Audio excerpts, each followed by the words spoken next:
Good evening and welcome to the Eleazar Waterman House. This house was built around 1770. Our story this evening takes place a little while after that in the early 1800s.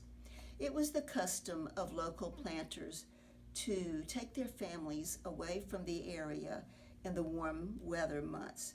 So around March and April they would begin to pack up and go to a summer place or to take a trip to escape the heat and the mosquitoes. That was the case in one planter family. However, the young son did not want to go. He was very reluctant.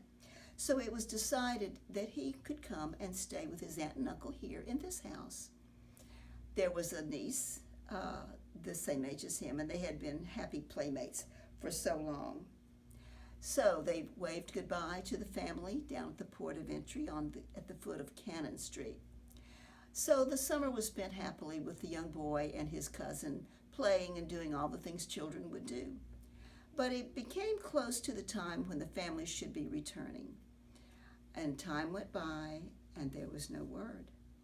Finally, it was discovered that on their voyage home, the ship had gone down and all aboard were lost.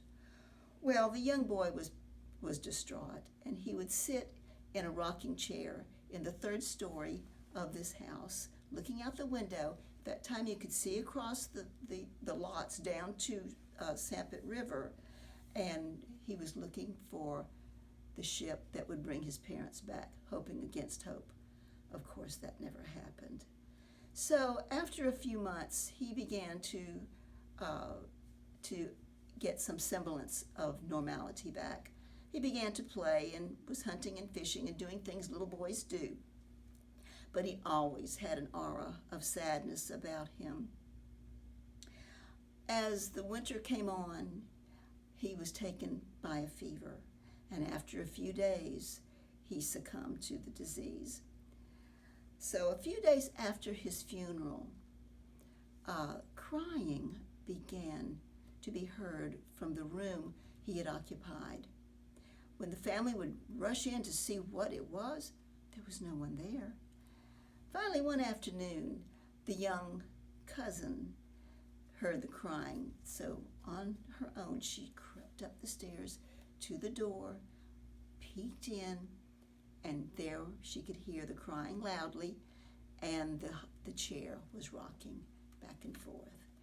One time, she actually saw a glimpse of him sitting in the chair, but when she walked into the room, it vanished.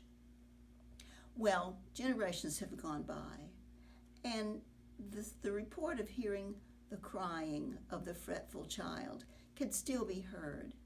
But now we know it's nothing to fear. It's just the sound of a child missing his family.